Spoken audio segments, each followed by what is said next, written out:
You are listening to We Saw the Devil, an investigative and conversational true crime podcast that deep dives into fascinating criminal cases that are solved, unsolved, or ongoing. From America's Lori Vallow to Germany's Armin Meiwes, we examine and discuss the world's most shocking cases. If you're enjoying the show, don't forget to follow us online. Check us out at WeSawTheDevil.com and We Saw the Devil on Facebook, Twitter, and Instagram. And don't forget, you can become part of the show by backing us on Patreon.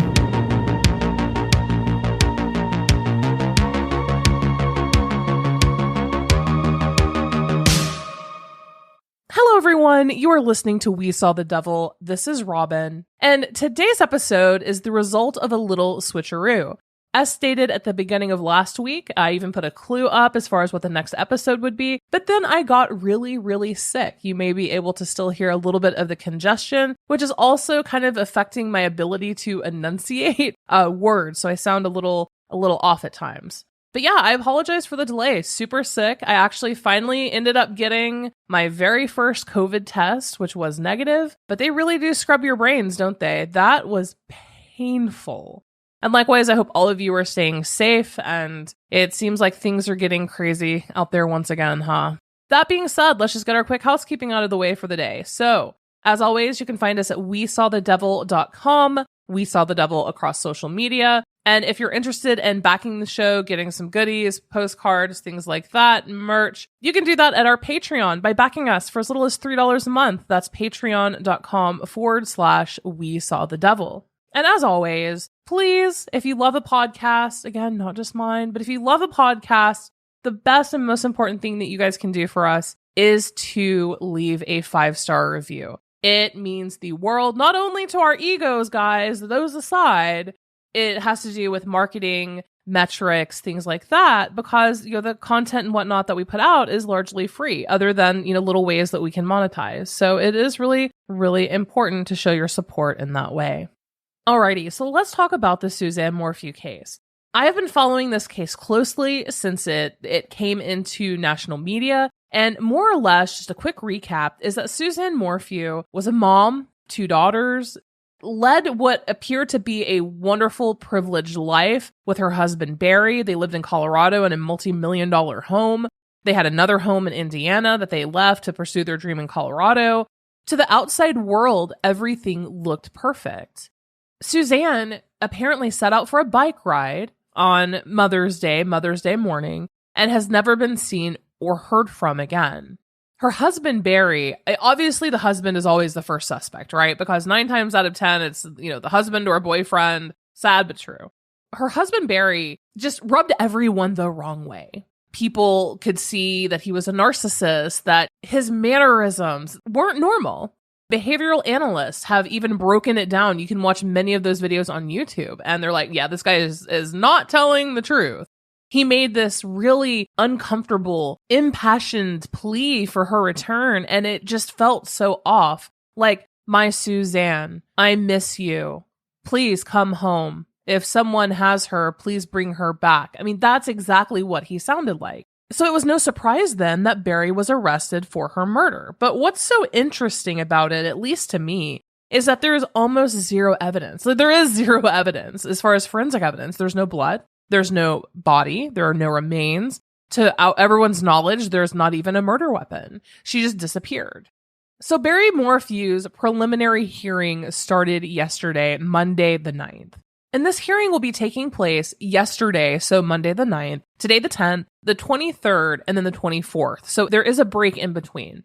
If you are in or near Chaffee County, Colorado, you can actually go to the courtroom and watch. You can actually be inside the courtroom. There's also overflow outside at the fairgrounds. The judge, in fact, has allowed visitors to be there physically. Unfortunately, the judge is not allowing it to be televised or broadcast online. He mentioned that in previous press conferences that have been broadcast, there have been a lot of trolls, negative or profane comments, and due to the sheer amount of traffic, the volume of the traffic that would likely take over court servers, they're just not going to do it. And that's unfortunate. So what we're going to do today is we're going to do a recap of day 1 and the explosive new details that came out of the first day.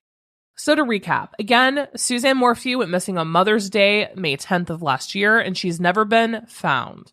Barry Morphew was arrested, and he has been charged with the following: murder in the first degree, tampering with the deceased human body, tampering with physical evidence, possession of a dangerous weapon, in this case a short rifle, attempt to influence a public servant, forgery of public records, and misdemeanor elections mail ballot offense. So 7 different charges that Barry Morphew has been charged with.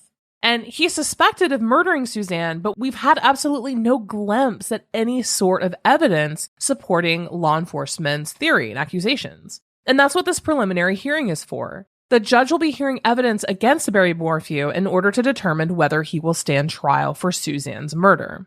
Evidence gathering in the case was kept secret before the hearing.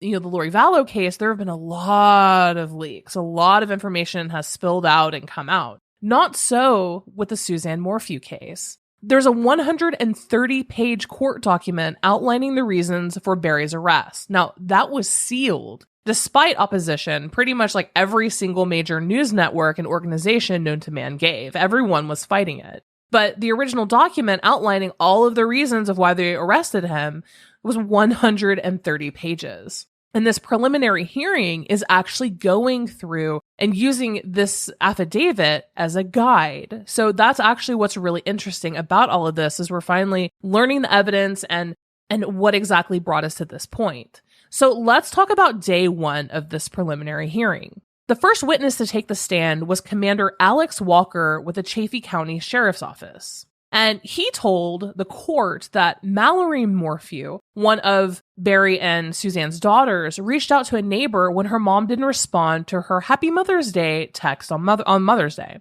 Now, Mallory and Macy Morphew, the 2 sisters, they had actually gone on a road trip together and were away. So they wanted to text their mom, say, "Hey mom, love you, Happy Mother's Day." But they didn't actually receive a response. That was very, very, very much unlike Suzanne. She was constantly on her phone, constantly in contact with her daughters, and it just was not normal behavior. So Mallory and Macy contacted one of their neighbors and asked them to go check on her. And that is how police involvement in this case began.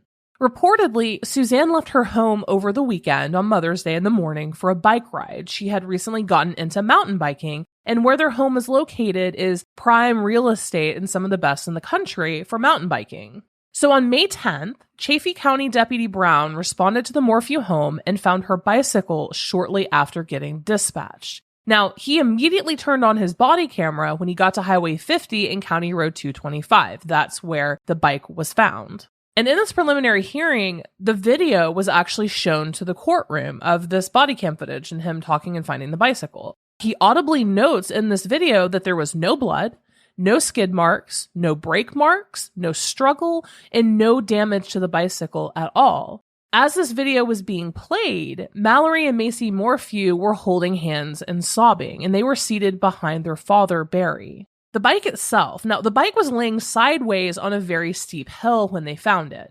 And I mean, we're talking where the bike was found. I mean, it was surrounded by thick aspen and fir trees. There was no actual visible trail in the area. So suspicions off the rails here because there wasn't even a trail that Suzanne would have taken in the area to begin with.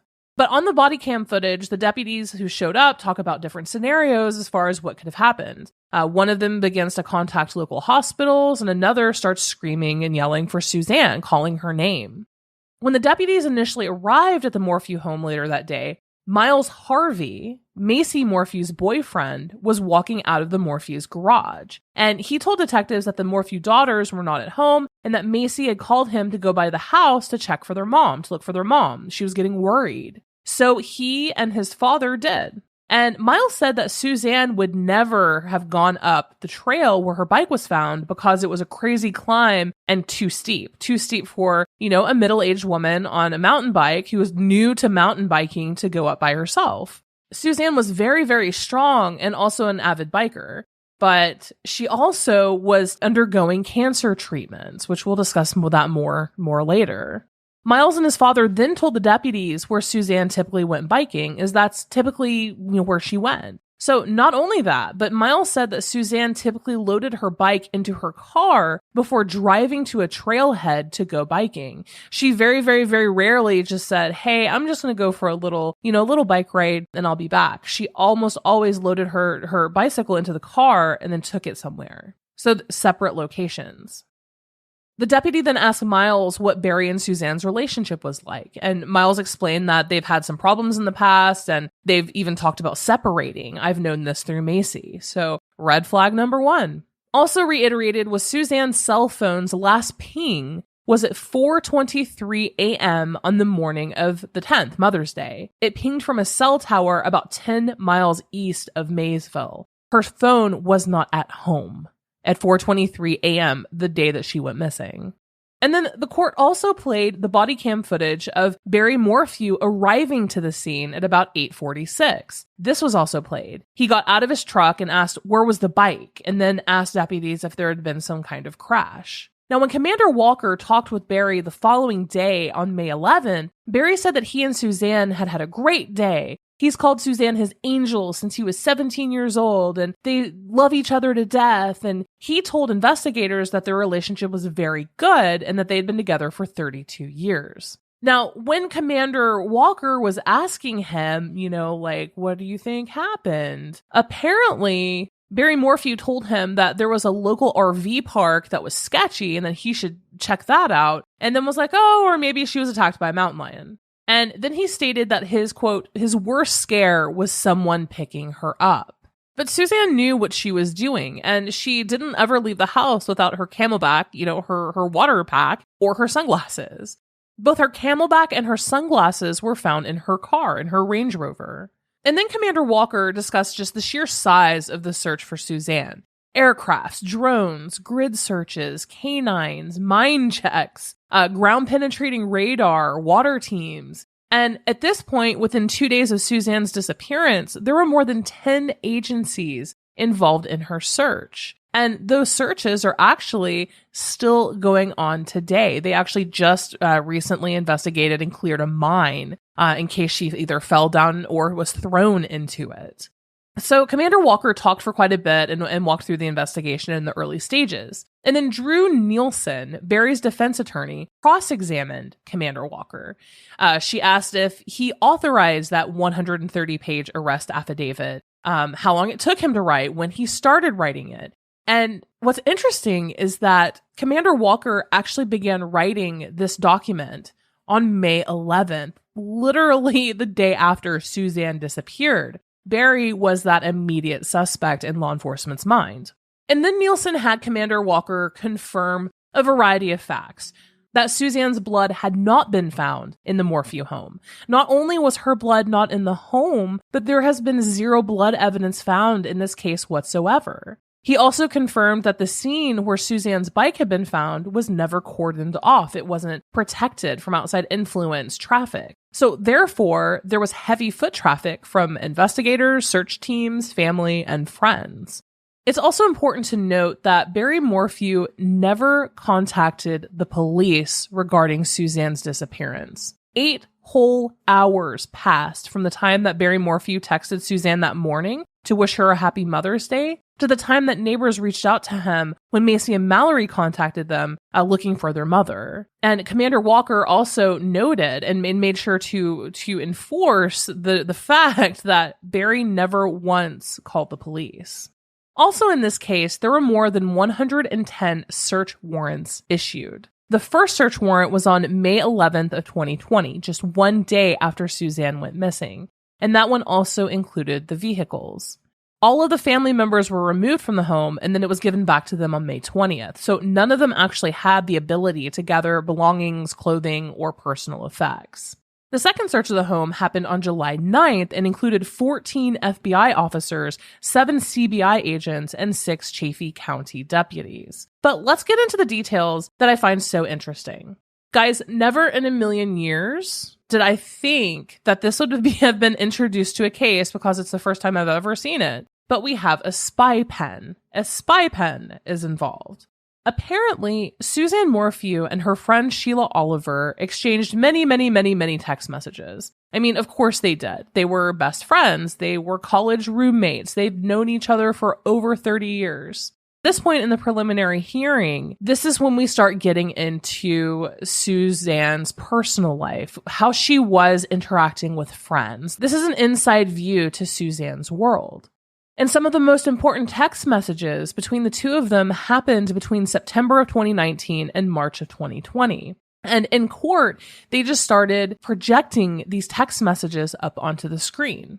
So in one message, Suzanne told Sheila, quote, "Says he loves me and can't handle the pain from me not giving him the love he needs. Does not mention all the damage he's done to me, physically, mentally."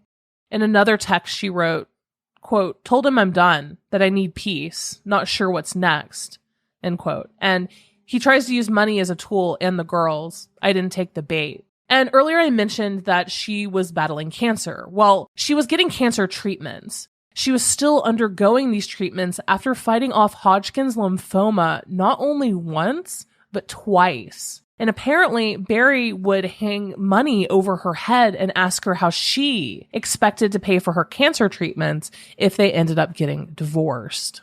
In another text to Sheila, Suzanne referred to Barry as Jekyll and Hyde, saying, quote, "He won't speak of divorce, begging for another chance. I'm so torn, but in my heart, I know who he is." And Suzanne apparently suspected that Barry was having an affair. So she and Sheila discussed this at length, and Sheila suggested that she should get a spy pen, one of those little voice-activated writing pens, in order to get an answer about it, basically spy on Barry. And for those of you who don't know, they're like little black pens, and they have basically like a micro USB plug on one end, so you can plug it into your computer and download audio. And you can buy them in various sizes and storage capacities. But it activates when voices are heard. So police found this spy pen in Suzanne's closet on June 2nd.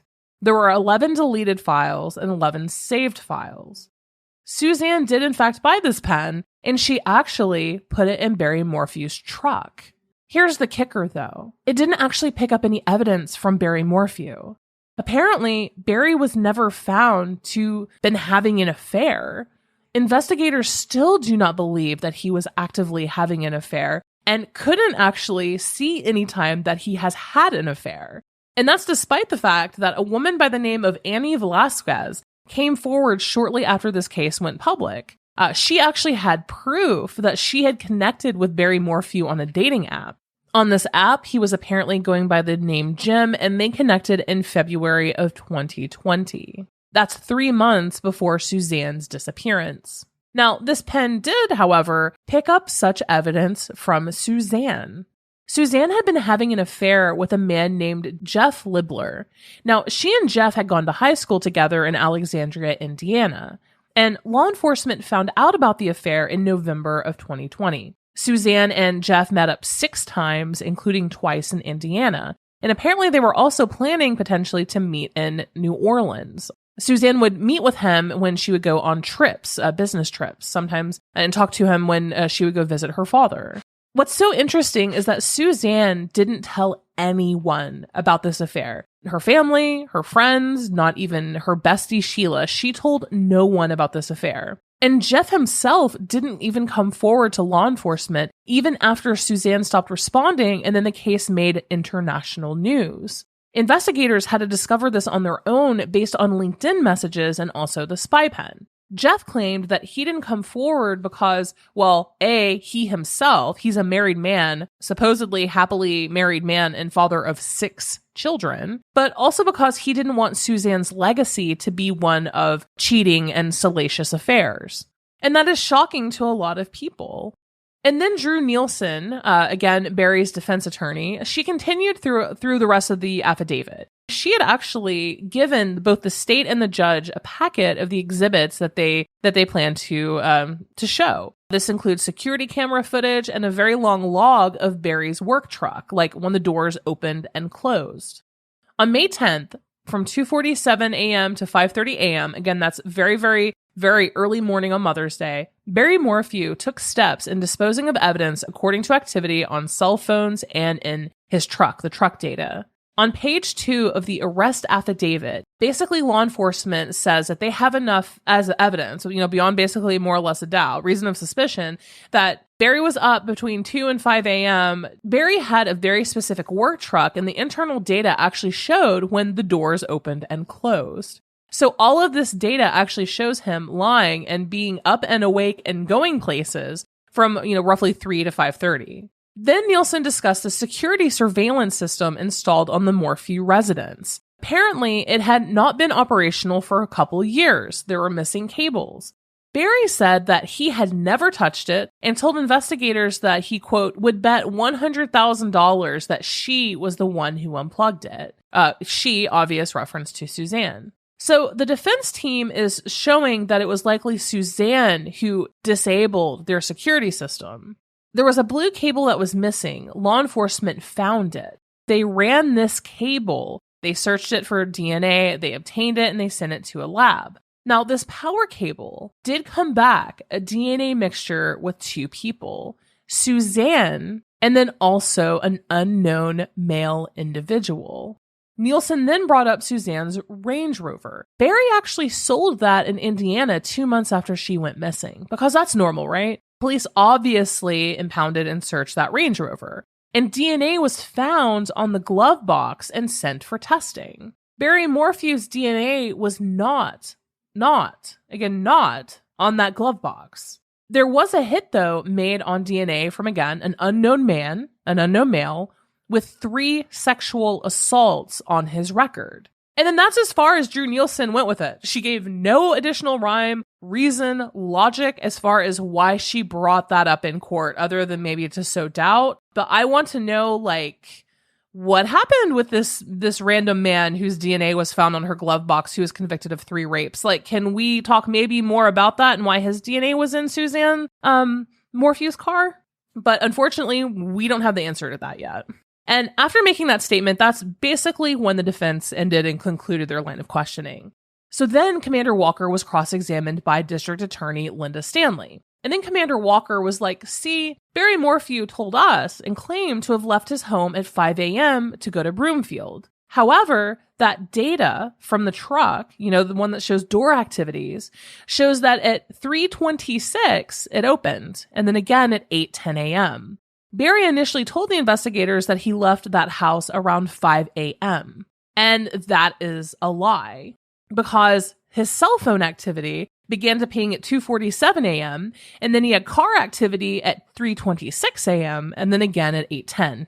Barry initially told them that he left at 5. That's a lie. So there we have at least the very first big piece of this where Barry Morphew was caught in an absolute lie. So the next person up was FBI agent Ken Harris. Now, he took the stand and he was immediately questioned about the spy pen, which, obviously at this point, we all want to know about the spy pen. What is on the spy pen? And this is really creepy, guys. This is just chilling. One of the recordings from this pen, it's from February or March of 2020. It's unknown the exact day. It's of Barry Morphew driving. He's not talking, but he's just listening to the radio, specifically news on true crime, criminal cases, different stories. Part of this recording is of a news story where someone went missing while riding a bike and they actually had been murdered. Now, again, this is within 3 to 4 months of Suzanne Morphew going missing. And then here again, to recap for those of you who may have missed this, here is a spy pen that Suzanne Morphew placed in her husband's truck to catch him having an affair. And in actuality, it caught him listening to a true crime news story outlining a case that is specifically how his own wife went missing. Now, another recording on the spy pen was 5 hours long, and it was of Suzanne speaking with Jeff Libler. In this recording, Suzanne and Jeff discuss marriage, how they want to get married. Suzanne says, biblically, I am not allowed to. I'm married. I can't marry you. And Jeff's like, no, let's just move to Ecuador. It's cheap. There's great health care. We can take care of your cancer and your cancer treatments and don't have to worry about money. Per Suzanne's computer, Suzanne did later, in fact, research language schools in Ecuador. She actually researched English and Spanish language schools in Ecuador. From there, Agent Harris discussed more text messages between Sheila and Suzanne because being best friends, that was literally the best window into kind of Suzanne's circumstances, what was going on in her personal life. In one message, Suzanne told Sheila, quote, "He's unstable." And she frequently expressed fears that Barry would turn their daughters against her. Many times she said that he will basically present one face to their daughters and turn them against her. That, you know, her daughters were more or less daddy's girls. Agent Harris actually interviewed Sheila Oliver directly. And Sheila claimed that Barry had a habit of trying to get the girls on his side and pit the girls against Suzanne entirely. Once, Sheila told the agent, Barry Morphew threw Suzanne into a closet and put a loaded gun to his own head, asking her if that was what she wanted.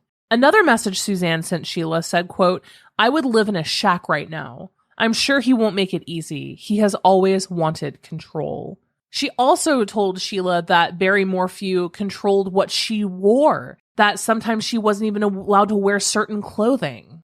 And then at this point in the preliminary hearing, more screenshots and spy pen recordings are either played or shown. So in one recording from the spy pen, Suzanne said, "You are the sweetest thing I've ever known.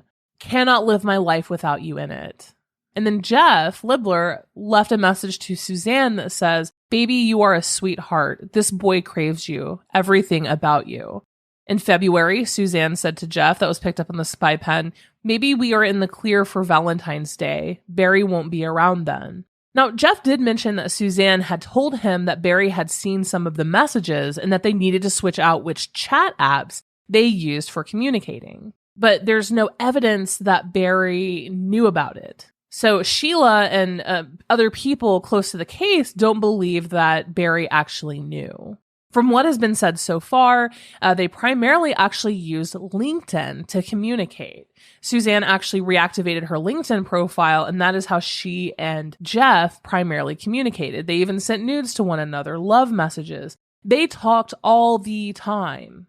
But that is it for day one, guys. The spy pen stuff, never seen that, never heard of that being used in a case, and it definitely added on a whole new layer onto this case that I think a lot of us weren't exactly prepared for, that is for sure. But I'm personally very, very interested in the timeline of this.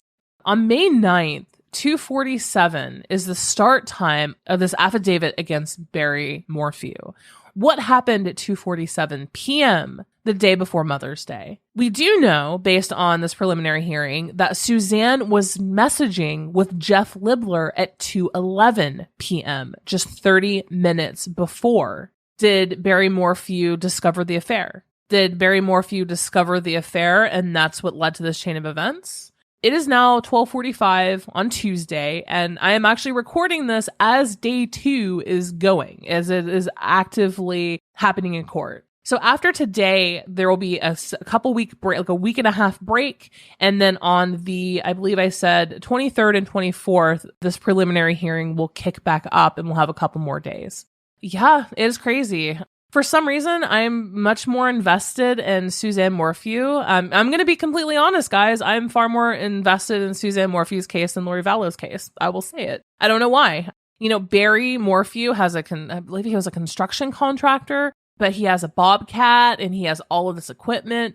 Now, law enforcement did actually say that his Bobcat, like his construction equipment, was not used in the crime. Apparently, they had forensic analysts come out and analyze everything. But there's a lot more to this story. There is a lot more to the story. I could even do a full 2 episodes on what happened, actions, and the follow-up, because Barry, it took a long time for Barry to get arrested. He was only arrested a couple months ago. And this happened over a year and 3 months ago. So a lot has happened. Maybe I will.